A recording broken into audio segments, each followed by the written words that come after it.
അപ്പോൾ നിയമസഭയിൽ ഇന്നും നാളെ ചോദ്യോത്തരവേള ഇല്ല. ശൂന്യവേളയോടെ സഭാ സമ്മേളനം തുടങ്ങും. പ്രതിപക്ഷം അടിയന്തര പ്രമേയ നോട്ടീസ് നൽകില്ല. സഭയുടെ തുടക്കത്തിൽ തന്നെ ശബരിമല സ്വർണ്ണക്കൊള്ള ഉന്നയിക്കാനാണ് പ്രതിപക്ഷത്തിന്റെ നീക്കം. അതിനിടെ രാഹുൽ മാങ്കൂട്ടത്തിൽ MLA അയോഗ്യനാക്കണമെന്ന പരാതി നിയമസഭ പ്രിവിലേജസ് ആൻഡ് എത്തിക്സ് കമ്മിറ്റിക്ക് കൈമാറി സ്പീക്കർ. ശ്രീത്താണ് ആ വാർത്തകൾ വിവരങ്ങൾ ചെയ്യുന്നത്. Sreeth, good morning. അപ്പോൾ തുടക്കത്തിൽ തന്നെ ഇത് കത്തും എന്നതിൽ തർക്കം വേണ്ട. പക്ഷേ ഈ ചോദ്യോത്തരവേള ഇല്ലാത്തത് എന്തുകൊണ്ടാണ്?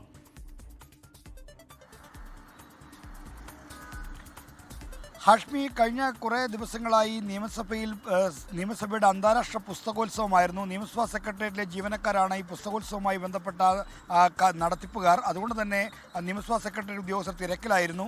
ഈ കാരണം കൊണ്ട് ചോദ്യോത്തരവേള സഭാ സമ്മേളനം തുടങ്ങുന്ന ആദ്യത്തെ 2-3 ദിവസം ഒഴിവാക്കണമെന്ന് സ്പീക്കർ AN ഷംസീർ പ്രതിപക്ഷത്തോടും അഭ്യർത്ഥിച്ചിരുന്നു. പ്രതിപക്ഷം കൂടി അതിനോട് യോജിച്ചുകൊണ്ടാണ് ഇന്നും നാളെയും ചോദ്യോത്തരവേള ഇല്ലാത്തത്. ഇന്ന് രാവിലെ 9 മണിക്ക് സഭ ചേരുമ്പോൾ 0 അവറോടുകൂടി ശൂന്യവേളയോടുകൂടിയാണ് സഭാ സമ്മേളനം തുടങ്ങുക. ഇന്നും നാളെയും അങ്ങനെയായിരിക്കും.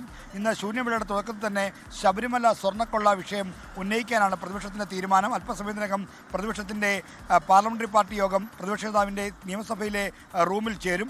ആ യോഗത്തിലായിരിക്കും മറ്റു തന്ത്രങ്ങൾ ആവിഷ്കരിക്കുക. എന്തായാലും നന്ദിപ്രമേയ ചർച്ചയിലും ഒപ്പം തന്നെ ഈ ശൂന്യവേളയിലുമൊക്കെ സർക്കാരിനെ പ്രതിരോധത്തിലാക്കുന്ന നടപടികൾ, നീക്കങ്ങൾ പ്രതിപക്ഷത്തിൻ്റെ ഭാഗത്തു നിന്ന് ഉണ്ടാകുമെന്ന് ഉറപ്പാണ്. ഇതിനിടെ പ്രതിപക്ഷത്തെ പ്രതിരോധത്തിലാക്കാൻ എന്ന വണ്ണം രാഹുൽ മാങ്കൂട്ടത്തിനെതിരായ ലൈംഗിക ആരോപണങ്ങളിൽ അദ്ദേഹത്തെ അയോഗ്യനാക്കണമെന്ന് ആവശ്യപ്പെട്ടുകൊണ്ട് ഭരണപക്ഷത്ത് നിന്ന് ഒരു നീക്കമുണ്ട്.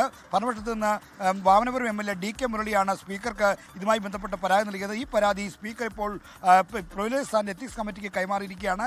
എന്നാൽ ഈ എത്തിക്സ് കമ്മിറ്റിക്ക് കൈമാറിയതിനപ്പുറത്തേക്ക് എന്തെങ്കിലും നടപടി ഈ സഭാ കാലയളവിൽ നടക്കാനുള്ള സാധ്യത കുറവാണ്. കാരണം സഭയുടെ 15ാം കേരള നിയമസഭയുടെ 16ാം സമ്മേളനം എന്ന് പറയുന്നത് അതിൻ്റെ അവസാന സമ്മേളനമാണ്. അതുകൊണ്ട് തന്നെ ഇനി എത്തിക്സ് കമ്മിറ്റി കൂടി ആ റിപ്പോർട്ട് നൽകി അത് സ്പീക്കർ പരിശോധിച്ച് സഭാതലത്തിൽ വരാനൊക്കെയുള്ള സാധ്യത നന്നേ കുറവാണെന്ന് പറയാം. അല്ലെങ്കിൽ CPM-ഉം സർക്കാരും സവിശേഷമായ ഒരു താല്പര്യം ഇക്കാര്യത്തിൽ എടുക്കണം. ആ നീക്കം ഉണ്ടാകുമോ എന്നാണ് ഏവരും ഉറ്റുനോക്കുന്നത്.